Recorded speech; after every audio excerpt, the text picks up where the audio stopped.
അസ്സലാമു അലൈക്കും വറഹ്മത്തുള്ളാഹ്. പ്രിയപ്പെട്ട മക്കളെ, എന്തെല്ലാം അല്ലാഹു സുബ്ഹാനഹു വ തആല സന്തോഷം തരട്ടെ. നമ്മളെ 3-ാം ക്ലാസ്സിലെ ദുറൂസുൽ ഇസ്ലാമിലെ 9-ാമത്തെ പാഠം ഹുദൻ വ റഹ്മ.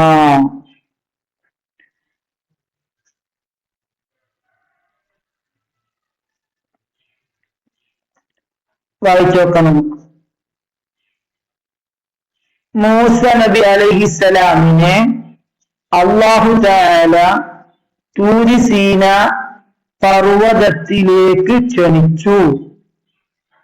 സഹോദരൻ ഹാറൂൻ നബി അലൈഹിസ്സലാമിനെ ജനങ്ങളുടെ കാര്യം നോക്കാൻ ഏൽപ്പിച്ച് മൂസ നബി അലൈഹിസ്സലാം തൂരി സീനായിലേക്ക് പോയി. അല്ലാഹു തആലയെ കാണാൻ മൂസ നബി അലൈഹിസ്സലാം ആഗ്രഹം പ്രകടിപ്പിച്ചു. തൂരി സീനയിലെത്തി അള്ളാഹുമായി സംസാരിച്ചപ്പോ അള്ളാനെ കാണാൻ ഭൂതിണ്ട് എന്ന് അള്ളാഹിനോട് പറഞ്ഞു. അപ്പന്റെ അള്ളാഹ് പറഞ്ഞേ, നിങ്ങൾക്ക് ഇപ്പോൾ എന്നെ കാണാൻ കഴിയില്ലെന്ന് അല്ലാഹു തആല ബോധ്യപ്പെടുത്തി. ഇപ്പൊ കാണാൻ പറ്റൂല, അള്ളാഹുവിനെ കാണാൻ ഇപ്പൊ കാണാൻ പറ്റൂല. മൂസ നബി അലൈഹിസ്സലാമിന് അല്ലാഹു തആല തൗറാത്ത് നൽകി. ഈ കഥ ഇങ്ങനെ കേട്ടപ്പോ ക്ലാസ്സിന്ന് നബിയിൽ ചോദിക്കാൻ, എന്താണ് തൗറാത്ത്? നബി ചോദിച്ചു. മൂസ നബി അലൈഹിസ്സലാമിന് അല്ലാഹു തആല നൽകിയ കിതാബാണത്. ഉപ്പ പറഞ്ഞു. വേറെയും കിതാബുകൾ ഉണ്ടോ? ഉണ്ട്.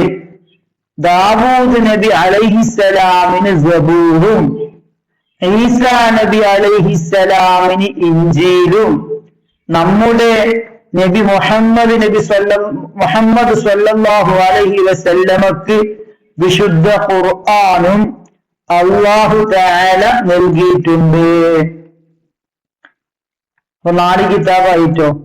മൂസാ നബിക്ക് തൗറാത്ത്, ദാവൂദ് നബിക്ക് സബൂറ്, ഈസ നബിക്ക് ഇഞ്ചീല്, നമ്മുടെ നബിക്ക് വിശുദ്ധ ഖുർആൻ.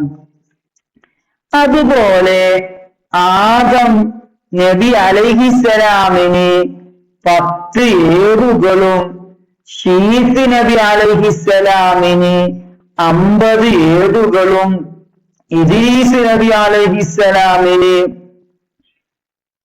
30 ഏടുകളും ഇബ്രാഹിം നബി അലൈഹിസ്സലാമിന് 10 ഏടുകളും നൽകിയിട്ടുണ്ട്.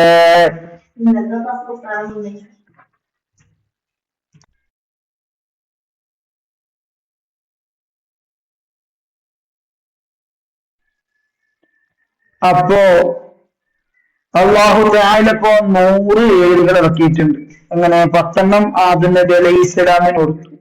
ശീത്ത് നബിക്ക് 50 കൊടുത്തു. അപ്പൊ 10, 50, 60 ആയില്ലേ. ഇദ്രീസ് നബി അലൈഹിസ്സലാമിന് 30 കൊടുത്തു. അപ്പൊ 90 ആയില്ലേ. പിന്നെ 10 ഇബ്രാഹിം നബിക്കും കൊടുത്തു. അപ്പൊ 100 ഏടുകൾ കേട്ടോ. ഇനി പറയാണ്, മുഹമ്മദ് നബി സ്വല്ലല്ലാഹു അലൈഹി വസല്ലമക്ക് അല്ലാഹു തആല നൽകിയ കിതാബാണ് വിശുദ്ധ ഖുർആൻ. ഖുർആൻ ഇറങ്ങിയതോടെ മറ്റുള്ള കിതാബുകളെല്ലാം ദുർബലപ്പെട്ടു. പറഞ്ഞാൽ നിയമങ്ങൾ പ്രാബല്യത്തിലില്ല, വിധികൾ പ്രാബല്യത്തിലില്ല. കിതാബൊക്കെ ചിലപ്പോൾ അലമാരിയിലൊക്കെ ഉണ്ടാവും, പക്ഷെ അത് കൊണ്ട് ഉപകാരമില്ല, ഫലമില്ല. അവ യഥാർത്ഥ രൂപത്തിൽ ഇന്നില്ല.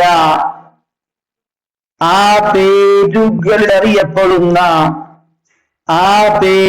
അറിയപ്പെടുന്ന കിതാബുകൾ മാറ്റത്തിരുത്തലുകൾക്ക് വിധേയമായവയാണ്.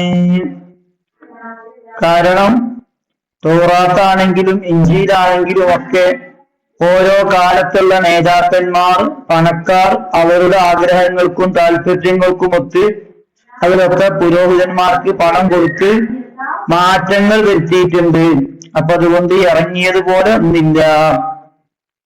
ഖുർആൻ അങ്ങനെ സാധിക്കൂല. ഖുർആൻ ഖിയാമത്ത് നാൾ വരെ സുരക്ഷിതമായി നിലനിൽക്കും. അത് അവസാനത്തെ കിതാബാണ്. ഏറ്റവും ശ്രേഷ്ഠമായ കിതാബും ഖുർആൻ തന്നെ. അപ്പൊ അവസാനത്തെ അള്ളാഹുവിന്റെ കിതാബ് ഏതാണ്? ഖുർആൻ. ഏറ്റവും ശ്രേഷ്ഠമായ കിതാബ് ഏതാണ്? അതും വിശുദ്ധ ഖുർആൻ. അതിന് അൽ ഫുർഖാനുൽ അസീം എന്നും പേരുണ്ട്.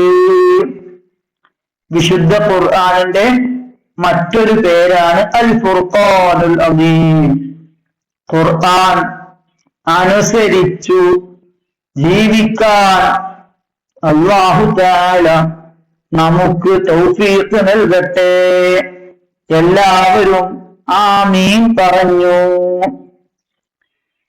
ഒരാഴ്ച പഠിക്കണം, അർത്ഥവും പഠിക്കണം. ഇന്നാ നഹ്നു നസ്സൽന الذിക്റ വഇന്നാ ലഹു ലഹാഫിളൂൻ. നിശ്ചയം നാം ഖുർആനിനെ അവതരിപ്പിച്ചു, നിശ്ചയം നാം അതിനെ സംരക്ഷിക്കുക തന്നെ ചെയ്യും. അത് നിഷേധിക്കാൻ കഴിയാത്ത രൂപത്തിൽ അല്ലാഹു പറഞ്ഞു. ഖുർആൻ അവതരിപ്പിച്ചത് ഞാനാണ്, അള്ളയാണ്. അവനെ സംരക്ഷിക്കുന്നത് മനുഷ്യരല്ല, അതും ഞാൻ തന്നെയാണ്. ഖുർആനിൽ മാറ്റത്തിരുത്തലുകൾ വരുത്താൻ ഒരാൾക്കും സാധ്യം അല്ല.